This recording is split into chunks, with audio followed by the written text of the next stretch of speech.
Cathedrals are very important to me. I spend a lot of my time in New York City going to cathedrals, St. John the Divine, St. Patrick's. I go 2-3 times a week. In fact, the novel I'm working on is entitled Cathedral.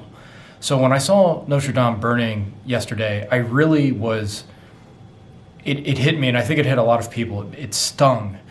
It was something that, it was an attack on our spirit more than the building. And the reason that I love cathedrals are, well, there are a lot of reasons, but above all, I think in my life when things are going wrong, when I enter into a cathedral, I can feel like there's a lot of negative things around me. There might be trials and tribulations I'm going through physically when I was sick. It could be a breakup, it could be money problems, but as soon as you cross the seal of the cathedral, it's like all of that bad stuff smashes against the granite, smashes against the limestone, and can't get in. The demons, the demons in our life cannot enter into that space. It's a holy place. So I can feel it just smash into that world. And then you enter into the incense, and there's hard light and soft light. You get these bright beams of light that come in. And in your life, sometimes you need that hard, angular light to help you show you the way forward. And there's also that soft ambient light, the light that's just gently glowing. And you have to have those two types of light in your life. So I go into a cathedral and I can see these shards of light coming in. And that reminds me to go forward and go strong, to see with laser-like focus what I want. But then there's that soft light, the peripheral vision, the beauty of the glow of that space. And even though it's dim, it seems bright. And and the incense, in spirituality, they say incense keeps demons away. Demons hate the beautiful. And if a cathedral's anything, if it's anything at all, it's beautiful. And I think about how, as a cathedral rises, it goes from this solid base up into it gets lighter and lighter. That spire on Notre Dame's cathedral. The base is solid, but the spire rose and it gets thinner and thinner and more delicate. And that reminds me of, well, two things. One, it's the foundation of the church is strong and robust. The world is strong and robust. But as we go to the metaphysical, it feels airier. It feels a little more distant to us, and it requires work to become the upper echelons of the church, to become that rarefied air up there. So the church we go into at the foundation, that gives us a foundation, that sturdiness. But our goal is not just to stay at the sturdiness, it's to rise up into more etheric realms. Now, ironically, as the cathedral gets thinner as it goes up, at the same time, it becomes impervious to assaults. Now, even though the spire fell, the spiritual quality of the thinness, it's weird, the thinness, as things evaporate into the metaphysical, you can't hurt the space in which all exists. So that's why I like the vaulted ceilings of the cathedral, the high ceilings. It's impervious to damage. So even though the spire fell, the space it was pointing to, which is the space of the universe, was unblemished and cannot be blemished. So I love that about the cathedral. The other thing I love about the cathedrals, in anywhere you look in a good cathedral, everything has been given attention. There's details where no one will ever see. There's relief, sculptures, there's statues up near the top of the cathedral. And everything's done with precise detail. And that reminds me in my life to make sure in the places nobody can see, I'm giving detail, that I'm honoring divinity.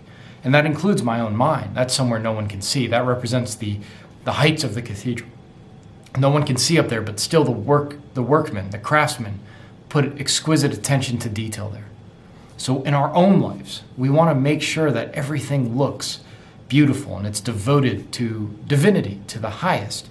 And if you're an atheist listening, it's the same, whatever your highest ideal is, even in the places people can't see, we want to devote as much of our skill to those unseen places as anywhere else. And I love the gargoyles. The gargoyles in a church or on a cathedral, they do scare away other demons, it seems. That's what most people think gargoyles are for. They scare away the bad things in life. Well, they also are there to remind us that those gargoyles, even though we have this pristine spiritual nature, just like the cathedral, it's spiritual, it's beautiful, unblemished, we also have those gargoyles that are there. And that represents our dark side, our sin, our, whatever religious terminology you want to use. I like to look at it as our animal nature, not really sinful, not make it wrong, but it is part of us. And we look at those gargoyles and we recognize that within us, we're not completely holy, that we have things to overcome. And I like how gargoyles are perched up high, because as you evolve spiritually, you start to hit the dark nights of the soul. And those dark nights of the soul, well, they end up becoming really tormenting as you go through it. And you can see that in the life of Buddha as well. As Buddha went through a spiritual evolution, he was tormented by demons. You could look at Mara as gargoyles. So that's something I always think about. The architecture of a cathedral stays with you after you've been in there. When I go to Europe, everywhere, the first thing I do is go to the cathedrals. And they become pillars in our mind. These physical objects actually take on a psychological nature. And just picturing a cathedral in your mind can really help you get through tough times. There's a power in that architecture, and it holds up our psyche, it holds up our emotions, it holds us up when everything else falls down. What it represents, that human beings, while we're here, we are here in commerce, we're here in family relationships, we're here in trying in success endeavors, but really we're trying to figure out the meaning of life and hopefully get closer to a creator. So holding a picture of a cathedral in mind is doing more than holding architecture in your mind. It's bolstering the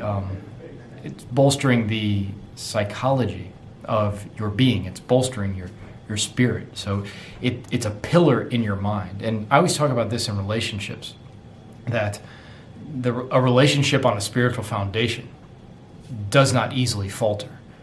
And that's what you want to do in all your relationships. Make sure it doesn't get messed up by worldliness. I think relationships last longer when you don't do that. And lastly, I'd like to point out that, I'm right across the street from the Empire State Building, and it doesn't make sense that just down the street on Fifth Avenue is a church, and there's a lot of churches and cathedrals, and they're really a waste of real estate, right? They don't add any value to the marketplace. But they're there, and they're just as important, if not more important, than the commercial buildings. We need those spaces in our life too, where we hollow out. A cathedral is mostly hollow. It makes no real estate sense whatsoever. You walk in, it's empty space. You need that in your life as well. And I suppose one last point about the spire. I watched the spire fall with Notre Dame yesterday in a weird way that has a lot to do. It's representative of what's happening in the Western world, in the world at large, is a lot of people are falling away from spirituality. The assault of physics and neuroscience and artificial intelligence that keep telling us we're but machines and that we're merely physical. It's an assault, and it feels like spirituality the spire fell a long time ago. It didn't just fall yesterday. It fallen a long time ago, and that was a visual manifestation of it in the world. But the psychology of Europe and America, in my opinion, has fallen.